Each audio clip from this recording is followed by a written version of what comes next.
దేవునికి స్తోత్రం. ఏదిన సకలాశీర్వాదాలకి కారకుడైన దేవదేవుడైన యేసుక్రీస్తు ప్రభువారికి శుభవాగ్దానం.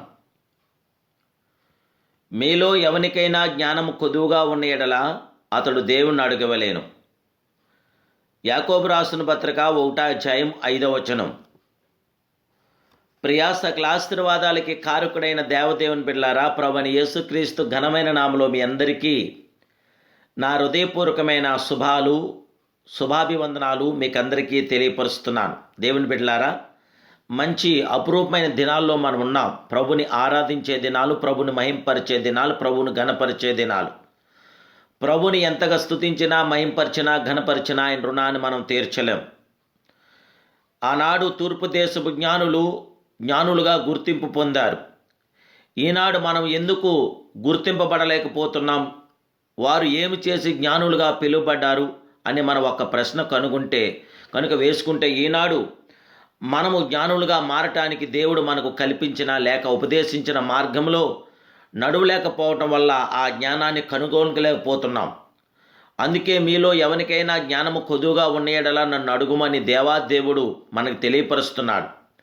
పరిశుద్ధ గ్రంథములో రాయబడి ఉన్న పరసంబంధమైన జ్ఞానము కొరకు ఈ క్రిస్మస్ దినాల్లో మనం తప్పక ధ్యానం చేయాలి.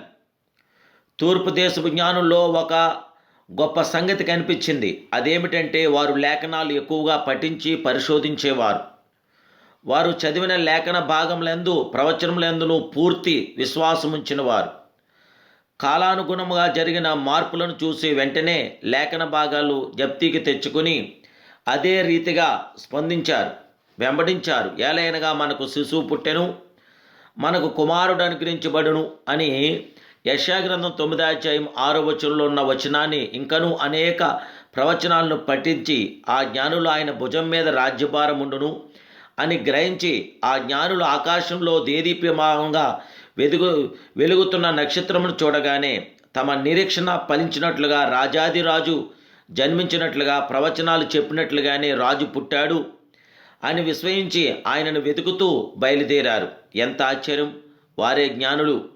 వేద గ్రంథాలు, పరిశుద్ధ గ్రంథం చదివిన వారు ప్రవచనాలు నమ్మరు. ఆకాశంలో నక్షత్రములను చూడగానే దాన్ని వెంబడించి తమ నిరీక్షణకు ఫలితంగా కనుగొన్నారు. వెంటనే ఆయనను పూజించారు. వారు జ్ఞానులుగా గుర్తింపు పొందారు. దేవదేవుని బిడ్డలారా, ఈ లోక జ్ఞానం దేవుని దృష్టిలో వెర్రితనమే. అసలైన జ్ఞానం ఎక్కడుంది?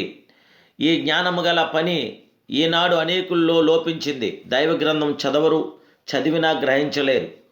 ఎందుకంటే యుగ సంబంధమైన దేవత అవిశ్వాసులైన వారి మనోనేత్రములకు గుడ్డితనం కలిగిస్తుంది. జ్ఞానులు అర్పించిన అర్పణలు, జ్ఞానులు బాలుడైన దేవునికి కానుకగా 3 అర్పణలు తీసుకుని వెళ్ళారు. అది కూడా వారి జ్ఞానాన్ని ప్రతిబింబించేసే. మొదటిది బంగారము, రెండవదిగా సాంబ్రాణి, మూడవదిగా బాలము.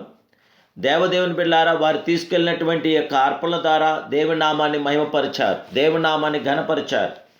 బంగారం అనేది పవిత్రకు, పరిశుద్ధతకు సాదృశ్యం కనిపిస్తుంది. మనం దేవుని ఆరాధించేటప్పుడు ఎలాంటి పవిత్రతో ఆరాధిస్తున్నాం? ఇది హృదయ పవిత్రత. వాక్యం చెబుతుంది, ఒకని ప్రవర్తన బట్టి వాని క్రియలు ఫలము చొప్పున ప్రతీకారం చేయుటకు యెహోవాను నేను హృదయములను పరిశోధించేవాడను, ఆంతరింద్రియములను పరీక్షించేవాడను అంటున్నాడు. నూతన నిబంధనలో మనము చూస్తే, నేను పరిశుద్ధునైన ప్రకారం మీరును పరిశుద్ధులైనడి అని రాయబడి ఉన్నది.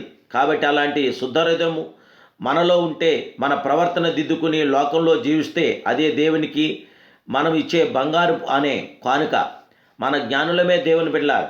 అలాగే సాంబ్రాణి, ఇది యాజకత్వమునకు గుర్తుగా, పరిమళ సువాసనకు మాదిరిగా కనిపిస్తుంది. పవిత్రుడును, నిర్దోషి, నిష్కలంకుడైన పాపుల్లో చేరక ప్రత్యేకంగా ఉన్నవాడును, ఆకాశ మండలము కంటే మిక్కిలి హెచ్చైన వాడును అయిన బట్టి ప్రధాన యాజకుడు మనకు సరిపోయినవాడు.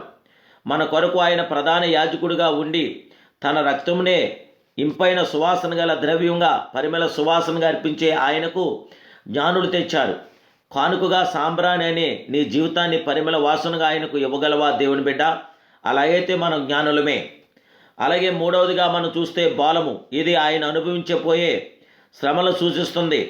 వారు ప్రవచనములను నమ్మరు, గ్రంథాలను పఠించారు. ప్రియమైన దేవుని బిడ్డలారా, యెషయా ప్రవక్త ప్రవచించాడు, మన అతిక్రమ క్రియలను బట్టి అతడు గాయపరచబడెను, మన దోషాలను బట్టి నలుగొట్టబడెను. వదకు తేబడిన గొర్రె పిల్లవలే బొచ్చు కత్తిరించి వాని ఎదుట గొర్రెవలే మౌనంగా ఉండెను.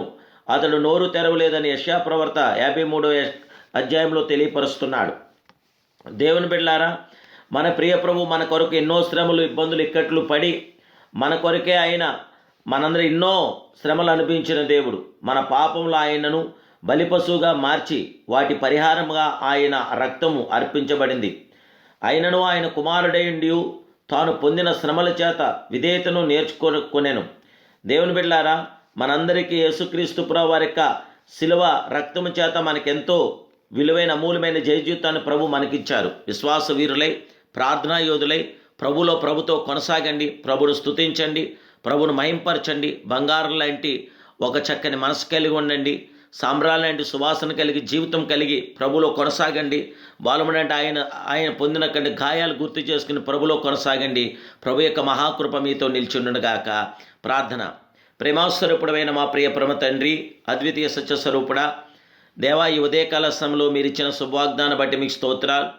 నైనా మాకు జ్ఞానము కొదుగు అంటే మిమ్మల్ని అడగమన్నారు. దయచేసి నైనా మీ మహాజ్ఞానంతో నాయన బంగారం లాంటి మనసు కలిగి నాయన మేము జీవించడానికి, సాంబ్రాన్ లాంటి సువాసన కలిగి జీవితాలు మేము జీవించడానికి, బాలము లాంటి నైనా చక్కని యొక్క శిల్వ జ్ఞానాన్ని మేము చేయడానికి మీ కృప మాకు దయచేసి బిడ్డలందరినీ ఆశీర్వదించి, దీవించి, బలపరిచి విజయవంతన ప్రతి కార్యం బిడ్డలను మా పట్ల జరిగించమని యేసుక్రీస్తు సర్వోన్నత నామములో ప్రార్థిస్తున్నాను పరమ తండ్రి. Amen, amen, amen. May God bless you.